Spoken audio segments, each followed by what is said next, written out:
Hello friends, कैसे हैं? ठीक है।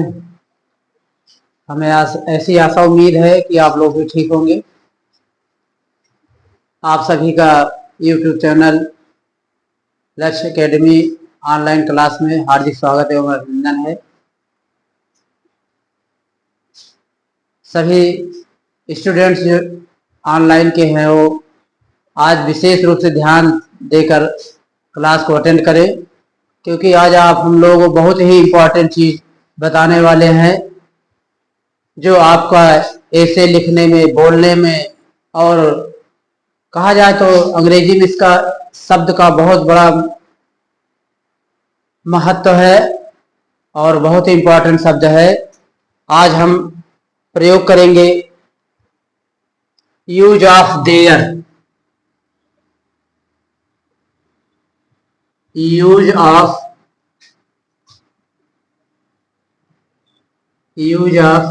देयर।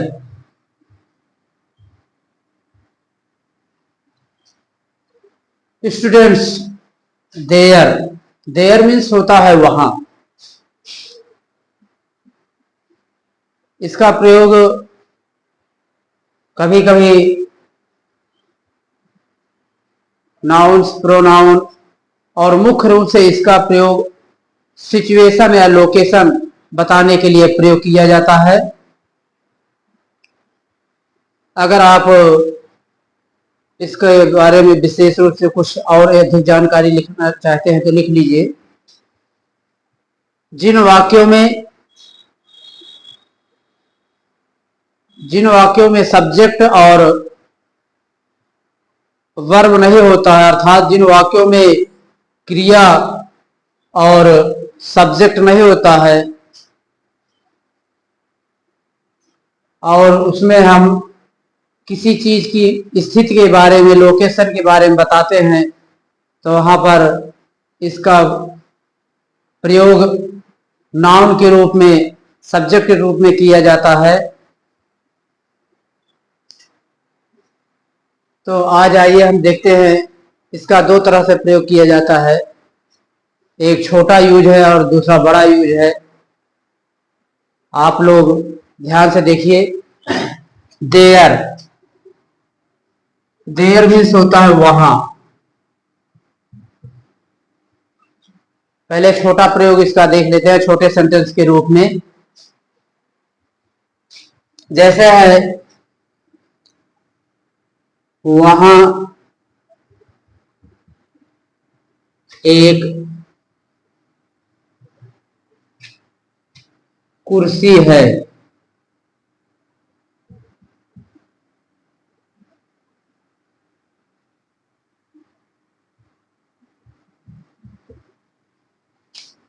There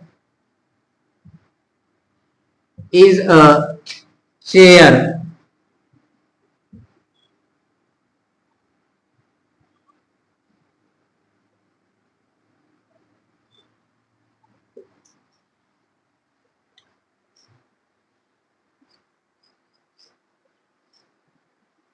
वहां एक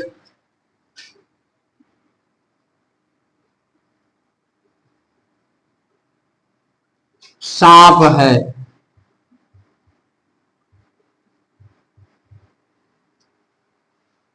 There is a snake.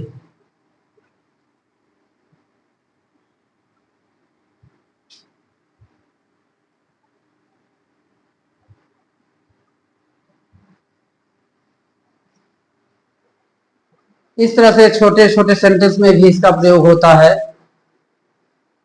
अब इसके बाद हम कुछ बड़े सेंटेंस में इसका प्रयोग करते हैं लोकेशन या स्थिति दिखाने के लिए।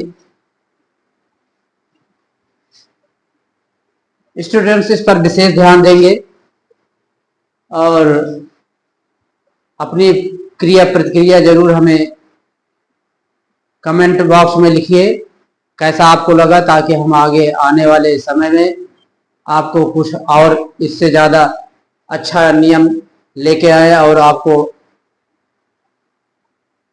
आपकी आवश्यकता अनुसार और अच्छी अच्छी चीजें बता सकूं।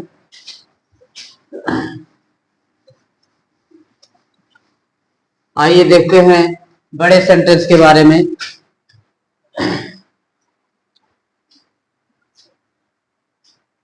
एक एग्जाम्पल लेते हैं, उसके बाद आप लोगों को इसका स्ट्रक्चर बताते हैं और उसको हल करके बताते हैं कैसे है, पूरा एक्सप्लेनेशन के साथ में।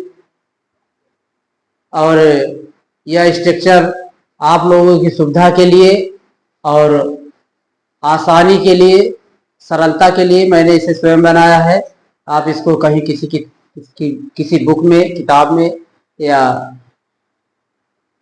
और किसी जगह नहीं पाएंगे। तो आप लोग इसके बारे में जरूर बताइए कैसा हमारा स्ट्रक्चर रहा, कैसा फार्मूला रहा। आइए स्टूडेंट्स शुरू करते हैं। जैसे है, मेरे विद्यालय में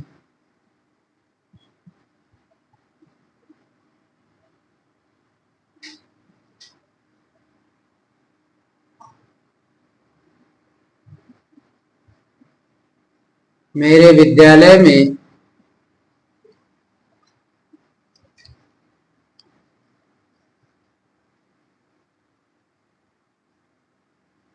25 कमरे हैं।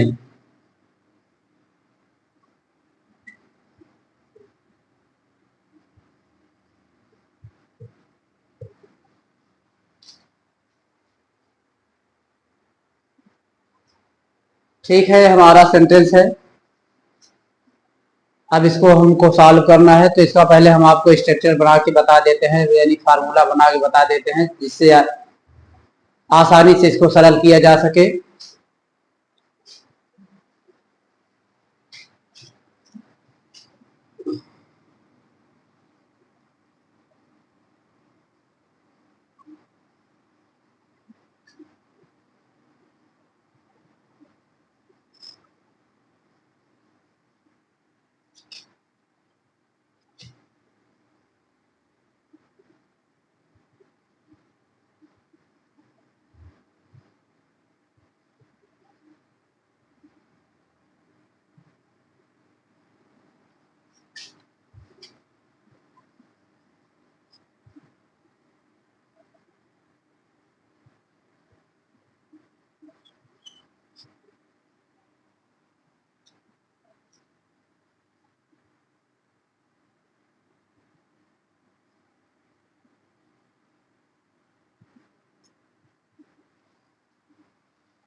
स्टूडेंट्स इसको ध्यान से देखते चले, इसके बारे में भी हम आपको विस्तार से एक एक पॉइंट्स के बारे में डिटेल से बताते हैं।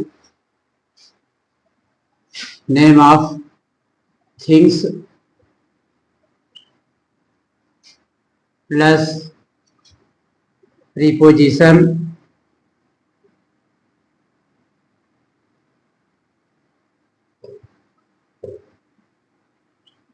प्रीपोजिशन में इसमें खास करके इन और ऑन का प्रयोग किया जाता है।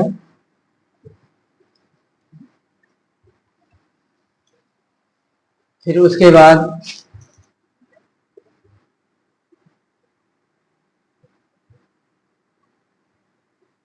Name of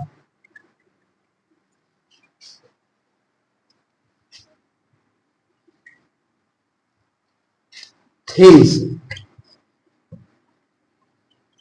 name of things. Students, इस प्रकार के सेंटेंस में ध्यान दें कि वर्ब और सब्जेक्ट नहीं होता है, अर्थात कर्ता और क्रिया नहीं होता है। इसमें हम किसी भी वस्तु के बारे में, उसकी सिचुएशन या लोकेशन के बारे में बताते हैं। तो इस प्रकार के सेंटेंस को पहचानने का तरीका भी है कि आप इसमें देख सकते हैं ना तो कोई क्रिया है ना तो सब्जेक्ट है। अब इसको हम स्ट्रक्चर बना के तैयार कर दिए हैं। स्ट्रक्चर एक बार आप देख लीजिए ध्यान से। सबसे पहले अगर ऐसा सेंटेंस आप देखते हैं, अगर पहचान लेते हैं, तो सबसे पहले तुरंत देयर का प्रयोग करिए। उसके बाद helping verb is, are, was verb. ध्यान रहे कि इसमें हेल्पिंग वर्ब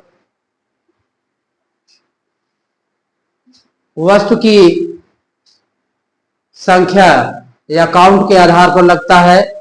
यदि वस्तु सिंगुलर नंबर में है तो हम सिंगुलर नंबर की हेल्पिंग वर्ब अर्थात इज का प्रयोग करते हैं, और वस्तु प्लूरल नंबर में है तो हम यहाँ पर प्लूरल नंबर की हेल्पिंग वर्ब आर का प्रयोग करते हैं। लेकिन ये प्रेजेंट में होने चाहिए, अर्थात है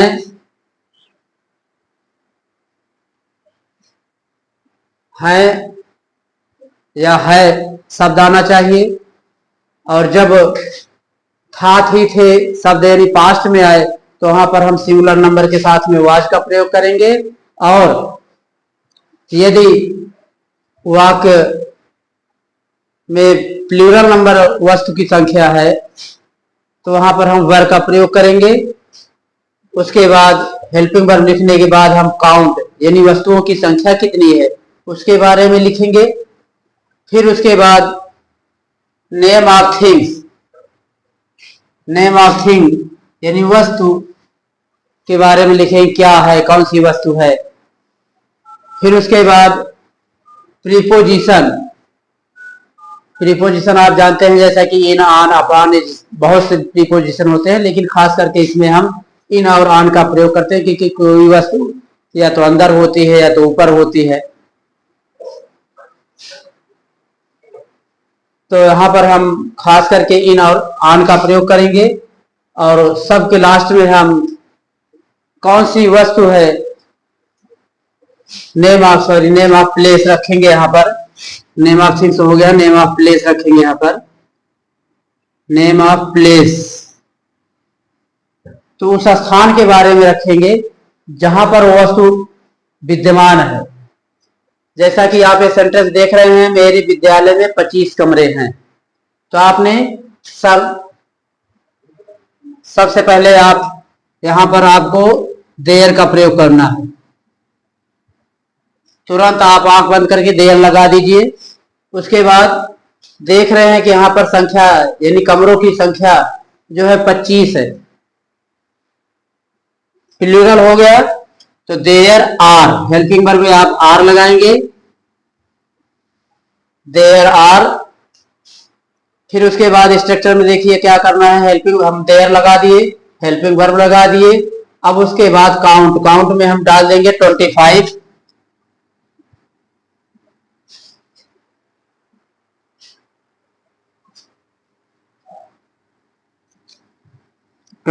आप चाहे वर्ड्स में लिखें या काउंट में लिखें। चलिए इसको हम वर्ड्स में ही लिख देते हैं।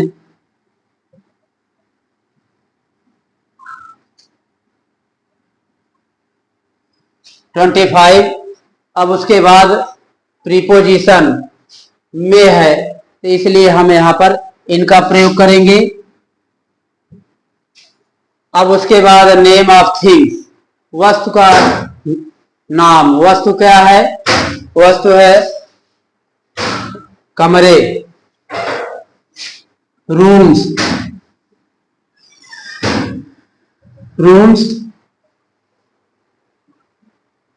There are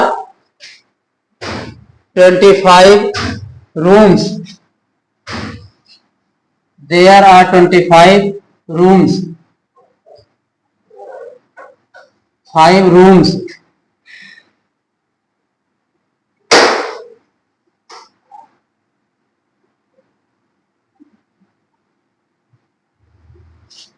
There are 25 rooms.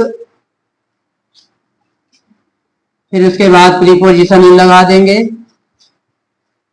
There are 25 rooms in. अब नेम ऑफ प्लेस लिख देंगे, my school.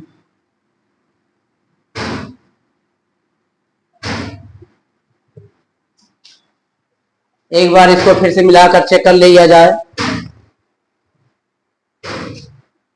There plus helping verb is are, was verb plus count, name of thing plus preposition in और on plus name of place. तो आप example भी देख रहे हैं. मेरे विद्यालय में 25 कमरे हैं, तो सबसे पहले हमने देयर लगा दिया. उसके बाद हेल्पिंग वर्ब वस्तु की संख्या प्लूरल में है अर्थात कमरे हैं, तो आर लगा दिया, देयर आर. फिर उसके बाद काउंट डाल दिया 25. फिर उसके बाद नेम ऑफ थिंग में हमारा रूम है, कमरा है, तो यहाँ पर हम रूम्स लिख दिए प्लूरल में. फिर उसके बाद हमको प्रीपोजिशन का प्रयोग करना है, इन रख दिए हैं. और फिर उसके बाद लास्ट में सबके नेम ऑफ प्लेस यानी स्थान का नाम क्या है, मेरे विद्यालय, तो इन माई स्कूल. इस तरह से आपका एक महत्वपूर्ण सेंटेंस जो आपको खास करके निबंध लिखने में, बोलचाल में और लगभग काफी बुक्स में भी बहुत सेंटेंस आते हैं, तो इसका अर्थ निकालने में बहुत आसानी रहेगी. और एक एग्जांपल और लेते हैं. आपको प्रीपोजिशन इन का हो गया, प्रीपोजिशन ऑन पर हम एक एग्जांपल लेते हैं. जैसे है छत पर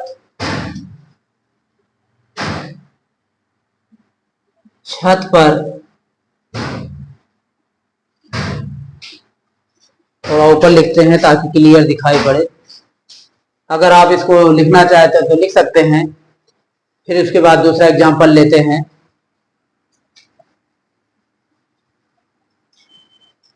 ठीक है, दूसरा एग्जांपल स्टार्ट करते हैं.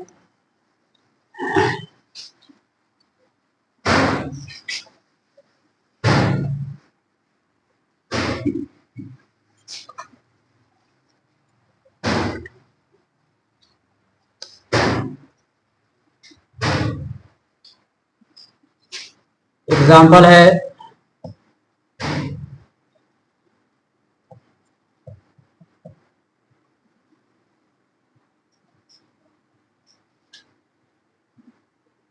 छत पर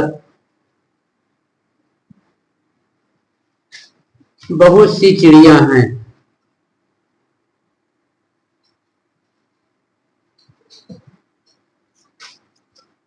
चिड़िया हैं.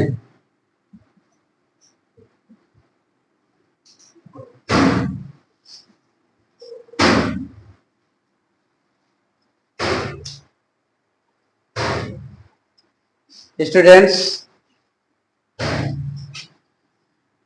देखिए, इसको सॉल्व किया जा रहा है. सबके पहले आपको जैसे हमने बताया था कि सेंटेंस पहचानने के बाद उसमें तुरंत देयर का प्रयोग करिए. उसके बाद हेल्पिंग वर्ब संख्या के अनुसार, काउंट के अनुसार लगे, बहुत सी है यानी प्लूरल है, तो यहाँ पर हम आर का प्रयोग करेंगे. उसके बाद देयर आर, फिर काउंट डालेंगे, काउंट बहुत सी है तो यहाँ पर मेनी लगा देंगे, देयर आर मेनी. फिर नेम ऑफ थिंग्स यानी चिड़िया, बर्ड्स,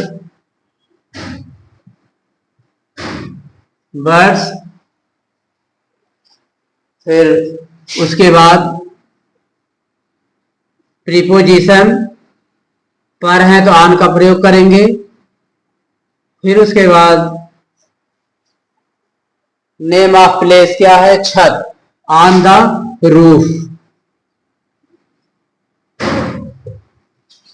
स्टूडेंट से आपका दूसरा एग्जाम्पल रहा, और एक हम आपको पास्ट का बता देते हैं, थाथी का।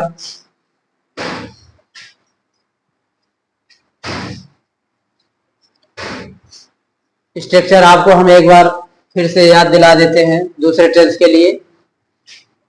सबसे पहले हम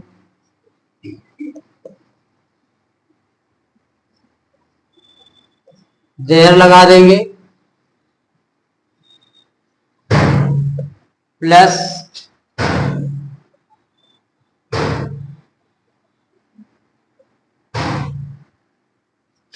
helping verb is or was were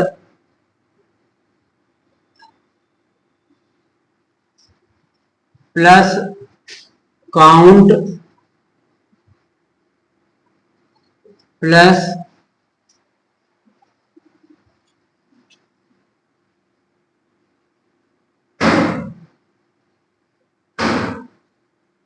name of things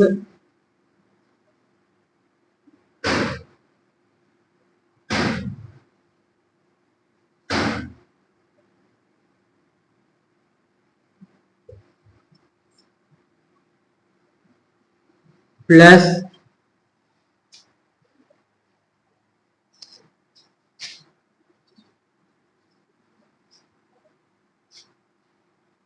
preposition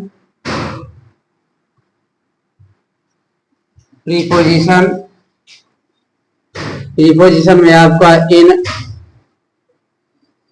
या ऑन प्लस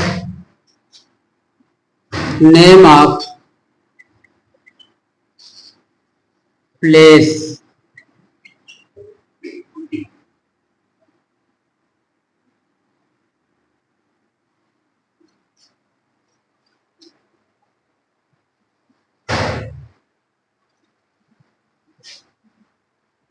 अब एक एग्जांपल लेते हैं।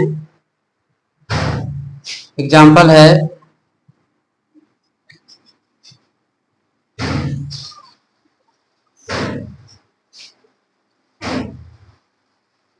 मेरे कमरे में 2 कंप्यूटर थे।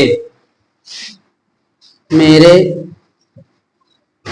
कमरे में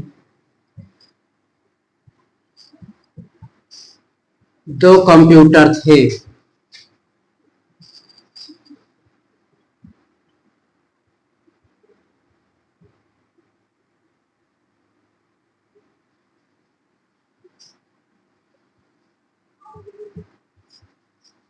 आइए इसको सॉल्व करते हैं।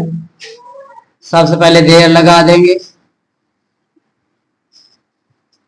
थे प्लूरल आ रहा है तो इसलिए वर्ब का प्रयोग करेंगे, देयर वर। फिर उसके बाद काउंट लिखेंगे 2 प्लस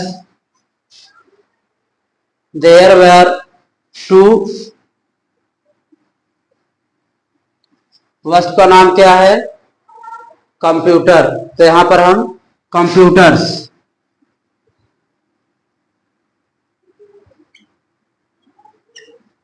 देयर वर 2 कंप्यूटर्स। अब उसके बाद हम प्रीपोजिशन लिखते हैं, में, इन। देयर वर 2 कंप्यूटर्स इन, फिर उसके बाद name of place, in my room.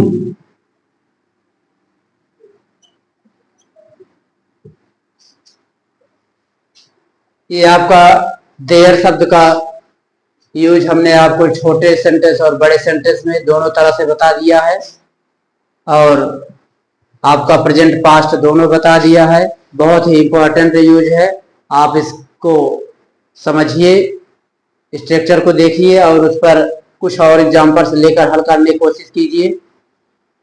नहीं तो हम आपको कुछ एग्जाम्पल दे देंगे आपको कैसा लगा इस वीडियो को देख करके हमें बताइएगा। फिर आपको हम इस पर एक्सरसाइज कराएंगे और इस तरह से हम आपको तरह तरह के शॉर्टकट वाले और आसानी से कम समय में बहुत कुछ करने का तरीका बताते रहेंगे। आप लोग कमेंट करिए, अधिक से अधिक इसको आप फॉलो करिए। Thank you.